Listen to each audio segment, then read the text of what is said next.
So I want to introduce our guest author today, Robert Dunkerly. He's a historian, award-winning author, and speaker who is actively involved in historic preservation and research. He has worked at Appomattox Courthouse, National Historical Park. He's the author of The Confederate Surrender at Greensboro. He has spent years analyzing the final months of the war. He's also co-author of No Turning Back, a guide to the 1864 Overland Campaign. He's currently a park ranger at the Richmond National Battlefield Park. So we're going to welcome Bert Dunkerly, and y'all give him a round of applause.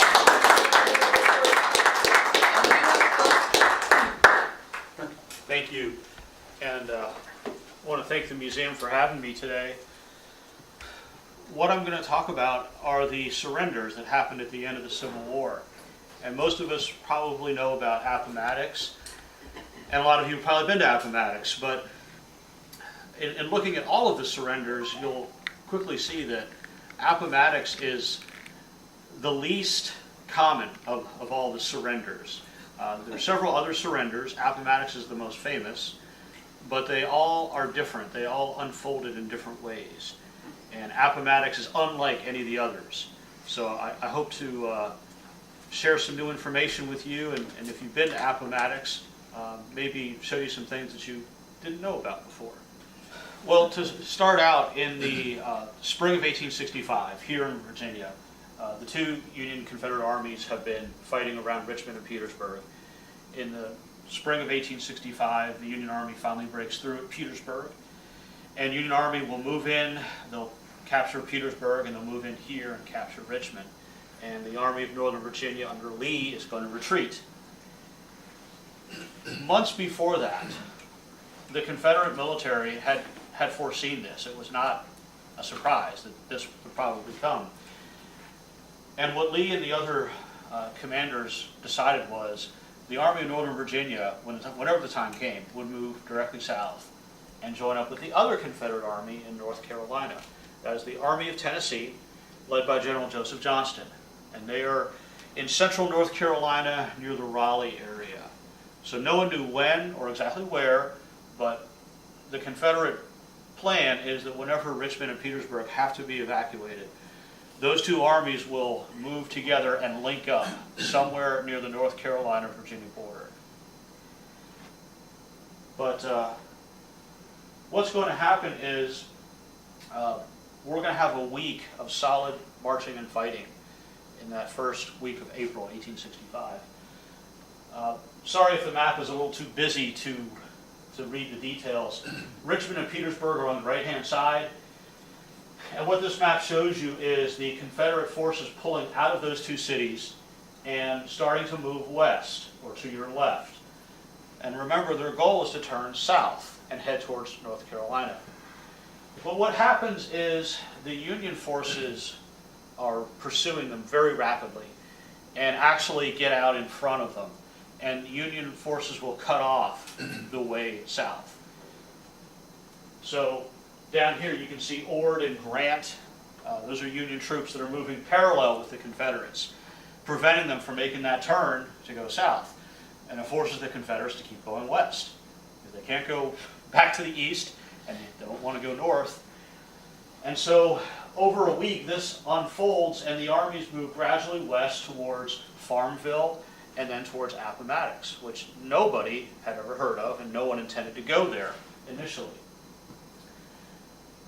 And along the way we're going to have a series of battles, 5 days, 100 miles. Battles like Sailor's Creek. Every day there's marching and fighting. The weather was pretty miserable. It was cold and damp. It rained a lot. Very miserable conditions. One Confederate soldier wrote that the days and nights blended together in his mind. There was no chance to stop and rest. And if you think about a situation where you've been under a lot of stress and you keep pushing yourself and you're not getting enough sleep, you're not getting good meals, that's the situation that these troops are in.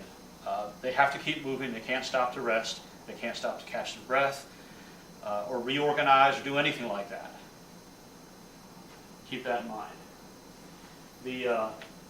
The armies are going to end up at Appomattox Courthouse, a small village. And on the evening of April 8th, Lee has a meeting with his officers. Once again, Union forces have blocked the road in front of them. And instead of trying to go around them again, the Confederates decide they're going to attack in the morning, try to push the Union troops out of the way and break through, clear the road so the army can keep moving. So this map shows you the positions on the morning of April 9th, 1865. The Confederates are in gray, the Union in black. Confederate attacks are launched early in the morning. They initially push the Union troops back, but Union reinforcements arrive and stop the Confederates cold. By about 10 o'clock in the morning, Lee calls off the attacks. And then, realizing that he is starting to be surrounded, flags of truce will go out. And that same afternoon, around 1 o'clock, Lee and Grant will meet in the parlor of the McLean house. Now, there's a lot of myths about Appomattox, and I'll just throw out a few of them. One of the myths or questions that people have is, who was the last soldier killed? And the answer is, we don't know. But it could be 18-year-old William Montgomery, who you see on the left.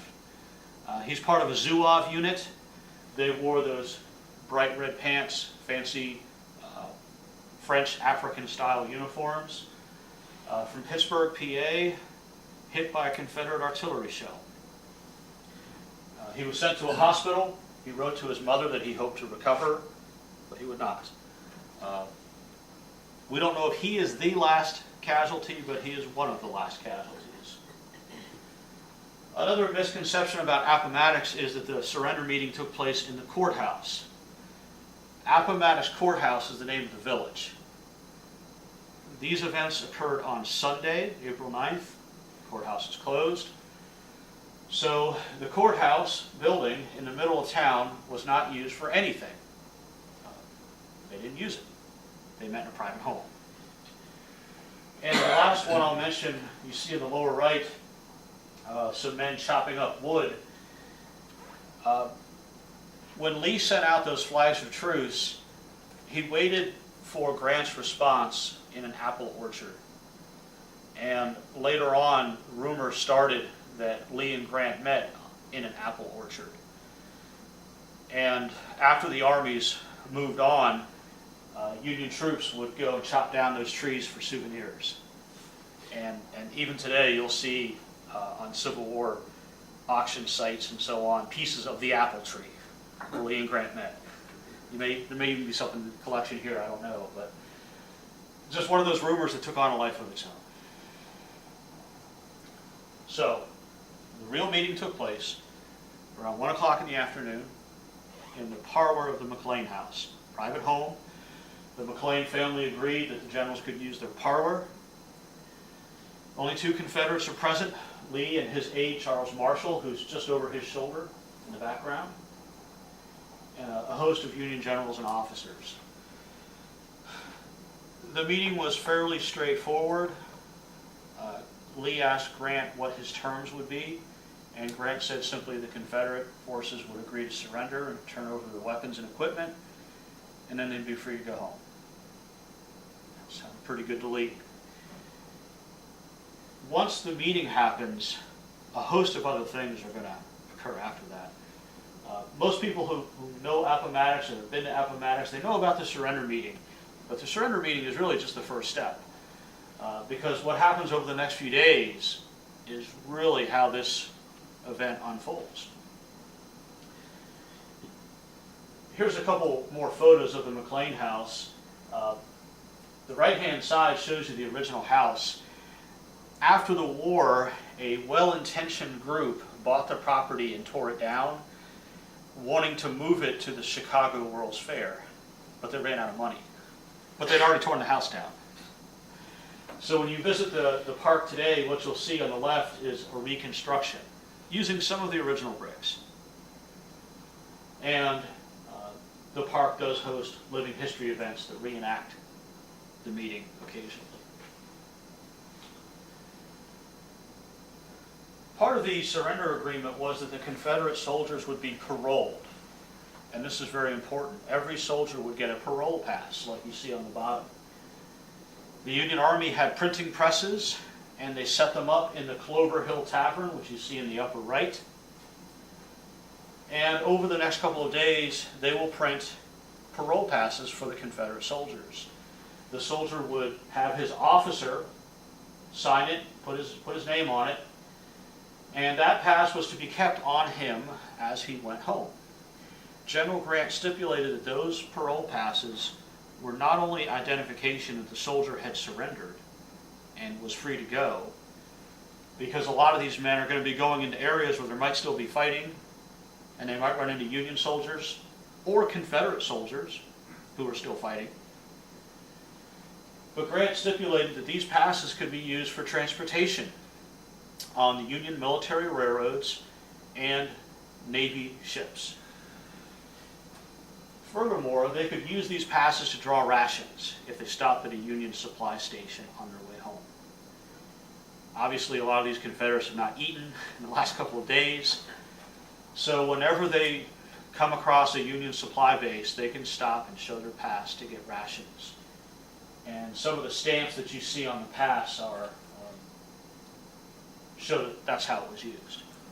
When Lee and Grant initially agreed on the surrender, they each appointed a group of officers from each army to oversee the details.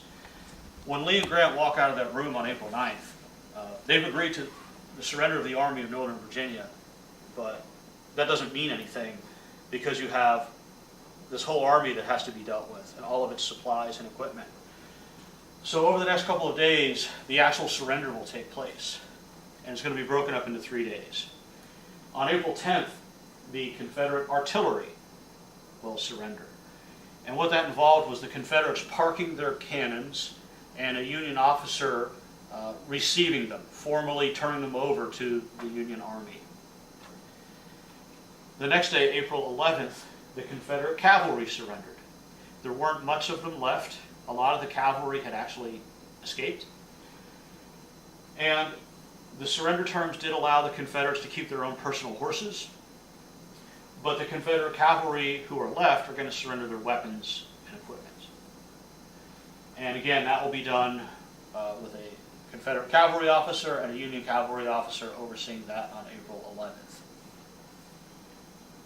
And just curious, does anyone know or want to guess why the artillery and the cavalry surrender first? I'll give you a hint. Think about how much food a horse eats. And think about the fact that there are probably 50,000 horses around Appomattox Courthouse. And there should never be 50,000 horses around Appomattox Courthouse, especially in the spring of 1865. There's just not the fodder to feed them. So the idea was that we'll surrender the artillery and the cavalry the first 2 days, get those horses on the way home, out of the area, and deal with the infantry last. So, April 12th. This is the day the Confederate infantry will surrender. And Union troops will line the sides of the Stagecoach Road, and the Confederate troops will march into the village and stack their weapons. This was a formal ceremony. It was done with dignity and respect on both sides. And this is what Grant insisted on, a formal surrender ceremony, done by the book, the way the manual would prescribe it. It took about 6 hours for all the Confederate infantry to march in and stack their weapons, turn over their flags, all their military equipment. So the surrender at Appomattox, first of all, you had a week of fighting leading up to it. You had a final battle the very morning of the surrender. No one knew there was going to be a surrender. And then it unfolds with a lot of ceremony and formality over the next couple of days. I mentioned some of the Confederate cavalry got away. Ironically, they'll make it to the fairgrounds in Lynchburg 4 years to the day that they had enlisted on the Lynchburg fairgrounds. And they will disband there and just go home. Now, while these events that I'm talking about are unfolding, other things are happening. And so I have to mention Jefferson Davis, who fled Richmond, and he and the Confederate government initially go to Danville, Virginia, and they set up there for a couple of days. They're out of touch with events as they move. Then they're going to go down in North Carolina. It's in Charlotte, in lower North Carolina, that Davis learns about Lee's surrender and soon others. As they make their way down into South Carolina, members of his cabinet will start to leave to take care of their personal affairs. He has a cavalry escort. Davis's intention was to get to Texas and continue the war from there. They get down into Georgia, and in lower Georgia, a town called Irwinville, Union cavalry surrounds them and captures them. And Davis will be taken prisoner. His family is captured with him. So this is what Davis is doing through April and May, while these other events are going on. So let's talk about North Carolina, that other Confederate army, the Army of Tennessee. Well, when Richmond and Petersburg fell, General Johnston moved his army as planned and started to move his army to meet Lee's army.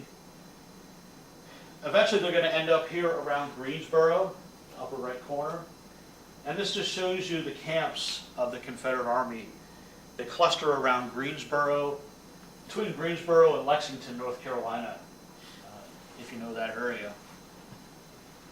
And what's going to happen is a very different experience from Appomattox. They arrive in mid-April and they wait. No news. Rumors start. Men get impatient.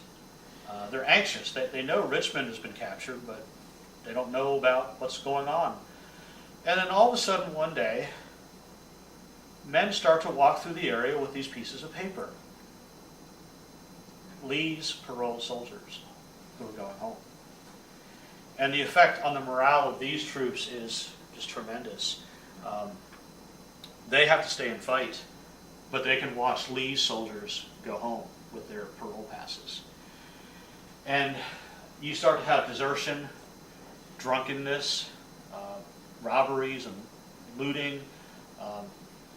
The Army of Tennessee starts to fall apart.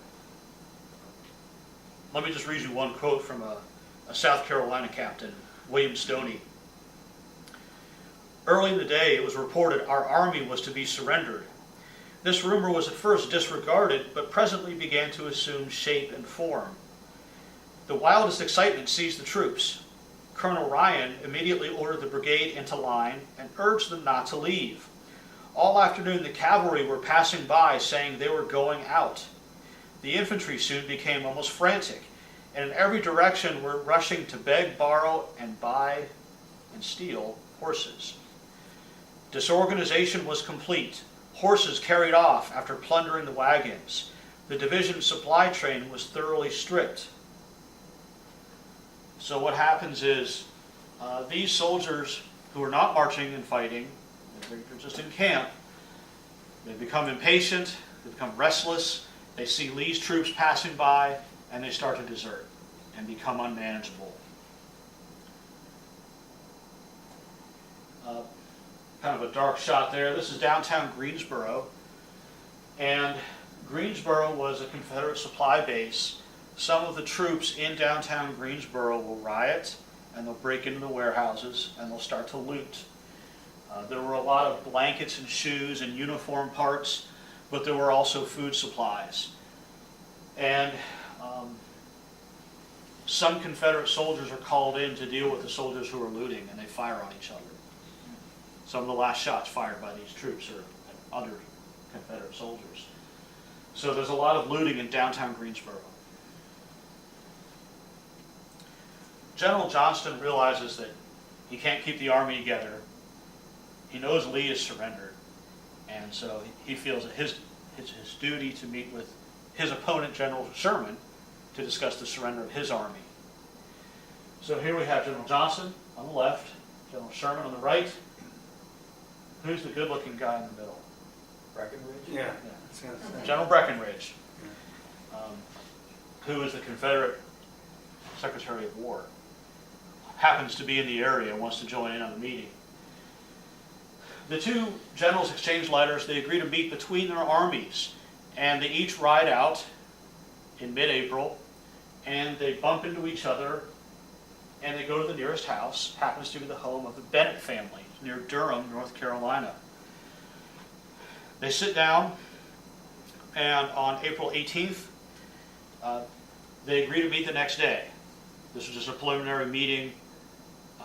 The next day they come back, they sit down inside the Bennett's farmhouse, and they very quickly agree that they each want to see the war end. They each want to see the fighting end.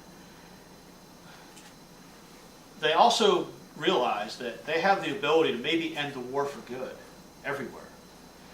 So what Sherman and Johnston put together is an agreement that not only allows the Army of Tennessee to turn in its weapons and go home, but it reestablishes courts, it preserves the existing state governments, and it allows for the protection of civil rights for all citizens of the southern states. And that was where Sherman went too far. He did not have the authority to touch on any of those political things. So Sherman's terms were rejected. In the meantime, Johnston had gone back to his army and shared this great news that you're going to get to go home. Fighting is over.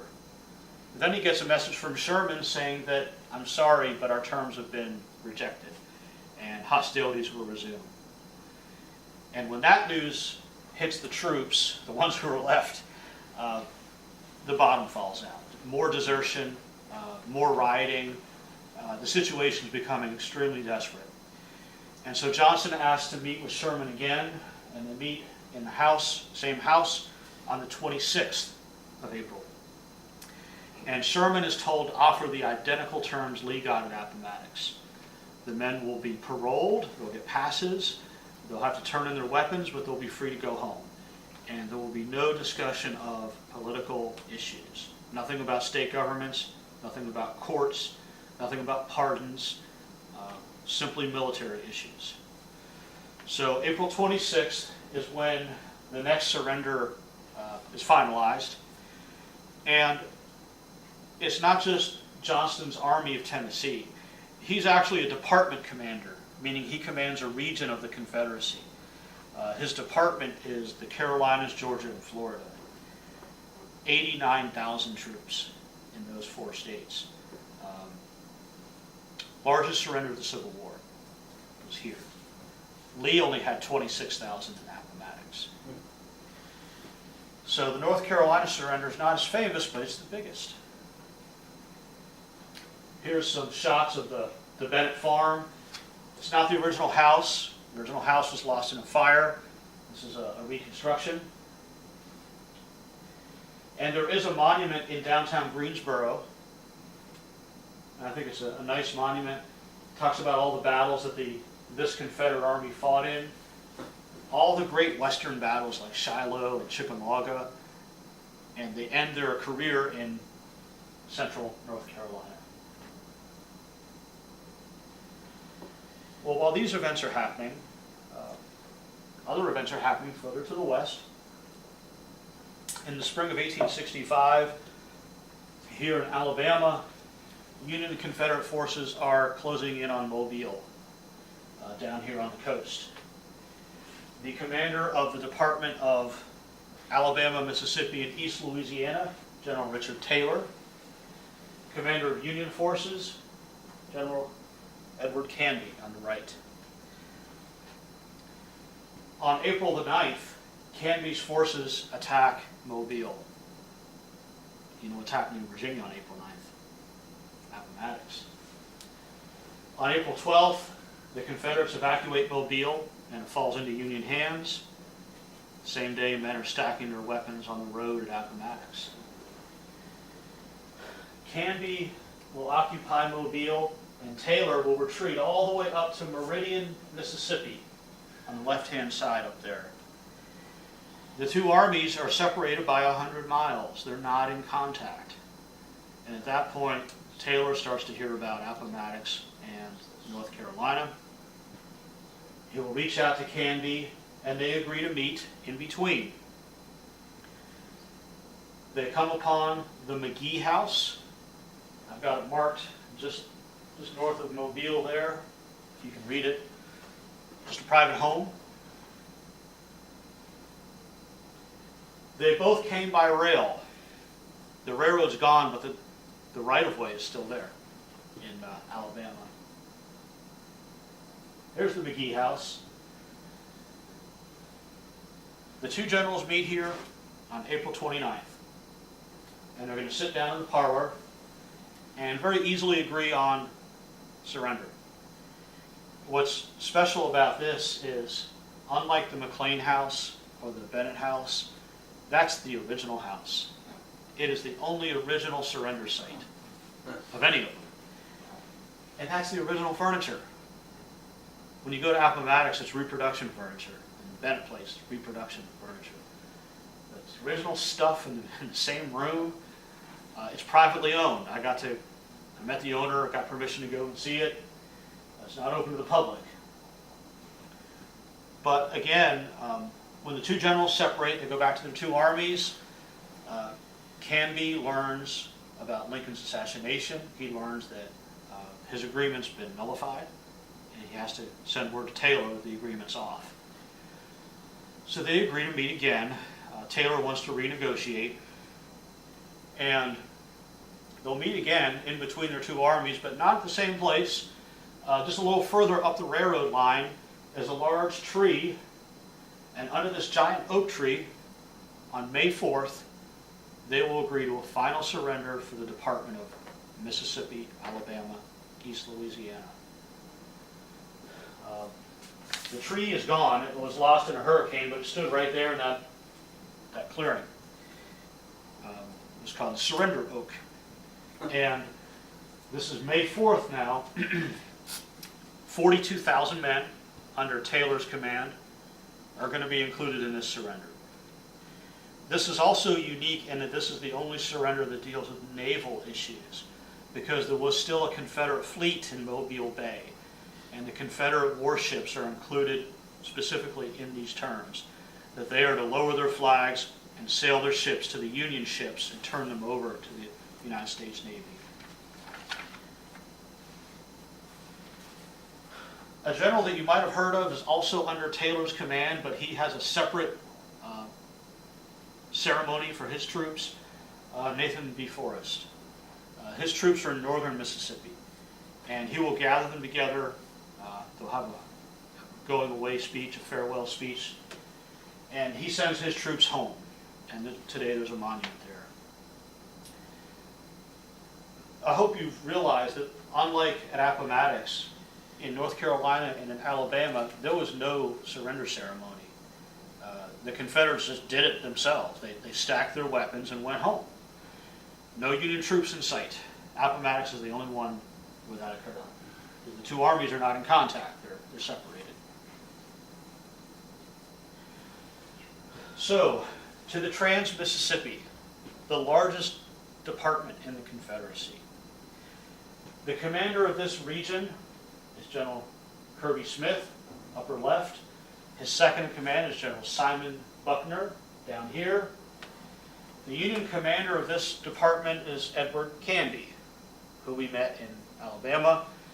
But his second in command is General Peter Osterhaus, who you see over on the right. In the spring of 1865, Union forces are concentrated in Baton Rouge and New Orleans, in the lower part of Louisiana. Confederate forces are concentrated around Shreveport, in the upper left part of Louisiana, separated. Smith does not want to surrender, but other things are going to force his hand. The first thing that happens, in late April, the governors of the 4 Confederate states here are going to meet in Marshall, Texas, as you can see in eastern Texas. The governors of Confederate Missouri, Arkansas, Louisiana, and Texas.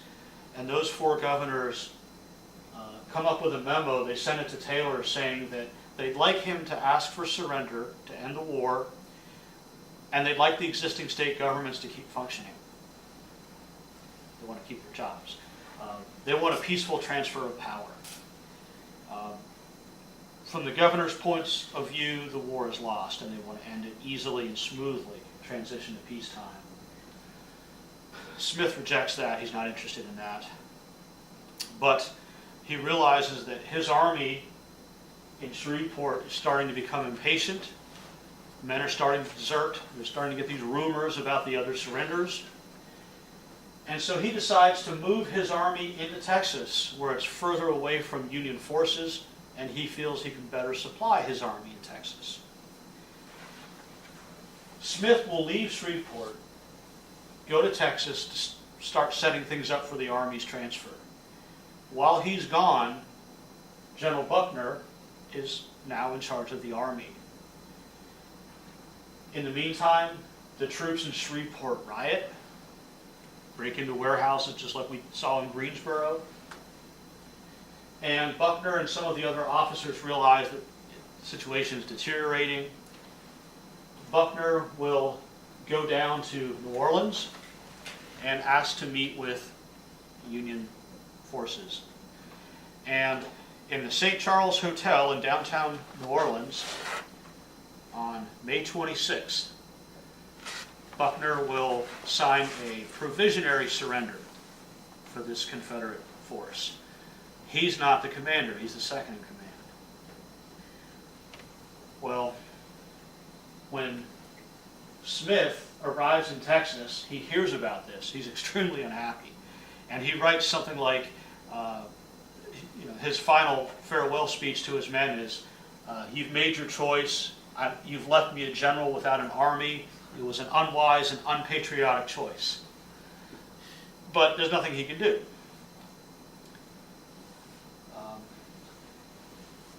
St. Charles Hotel. Today it's a parking lot. It's gone. Remember, I said the only original surrender site was the one in Alabama, in McGee House.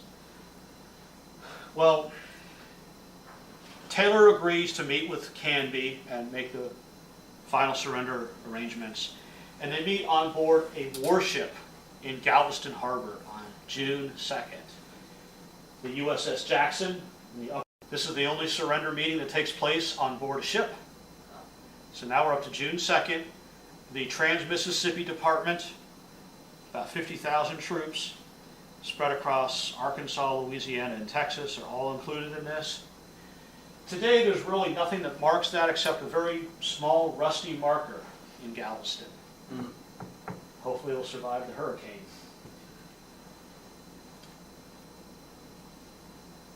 We're not done with the Trans-Mississippi, though. There were Confederate troops in Arkansas who were kind of cut off and didn't feel themselves part of this larger surrender. If you see the town of Jacksonport in the upper part of Arkansas there, they're commanded by General Jeff Thompson, and he is going to make his own surrender arrangements. One Union officer described him as a wily fellow. He insisted on seeing a copy of Lee's surrender terms from Appomattox. He insisted that Union troops would not occupy and loot the civilians of Arkansas. But what's interesting about Thompson's surrender at Jacksonport is he very clearly blames his own troops for their predicament. This is the town of Jacksonport.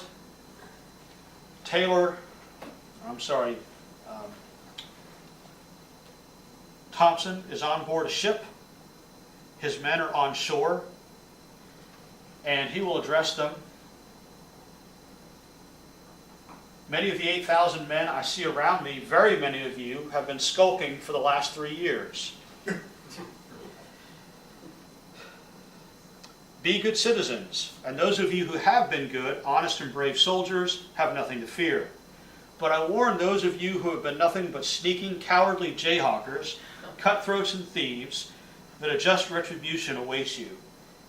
And I hope to God that federal authorities will hang you wherever and whenever they find you.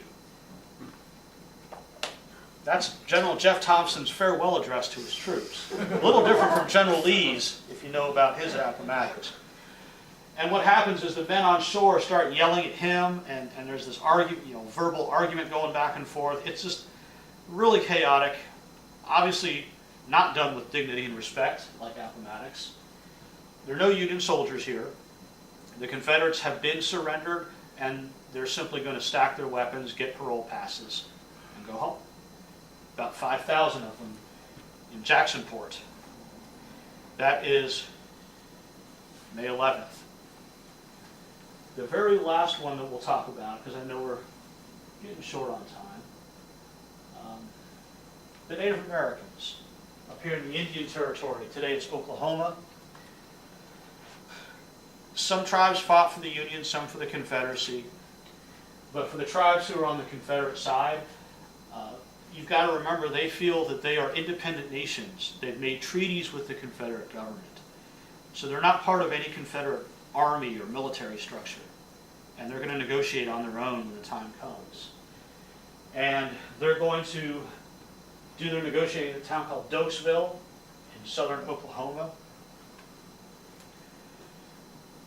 The various Native American groups will make their own separate treaties with the United States. They'll renounce their treaties with the Confederacy.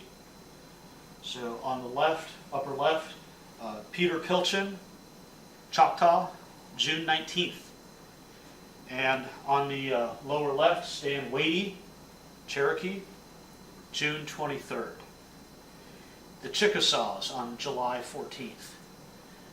Each of these Indian groups will meet with Colonel Asa Matthews, just a random colonel who happened to be the one on the scene, will accept these negotiations. Again, the Indians don't surrender, they're just renegotiating their treaties with the United States government and renouncing their treaties with the Confederacy, reestablishing friendship with the United States. All of that will be formalized later on that fall at Fort Smith, Arkansas. The war kind of sputters out everywhere. There's a marker here in western North Carolina about what they claim to be the last shots fired by small groups of troops who are moving around. The last meeting of the Confederate cabinet. There's a couple of last meetings. Depends on whether you're in North Carolina or South Carolina. They each claim it. But by summer, the large armies have surrendered, and most people are on their way home, Confederate soldiers. I hope you can see how each surrender unfolded differently. Some took 2 meetings to get to the final agreement. Some were outside, some were in houses, one's on board a ship. Different circumstances for each of them. And Appomattox is the only one where there's a formal surrender ceremony. All the other surrenders occurred in a much more disorganized state. At this point, I'll try to answer any questions, if anybody has any. Bert, did all of them have parole passes? Yes, that was a common denominator. Often, where there weren't Union troops present, a couple officers were sent with printing equipment or with the blank passes to distribute them to the Confederates. What do we know about the attitudes of the typical Confederate soldier, about the military outcome? And was there any widespread belief that they hadn't been defeated, or did they all understand that they'd been soundly defeated? And I'm thinking about this in the context, say, for example, of World War I Germany.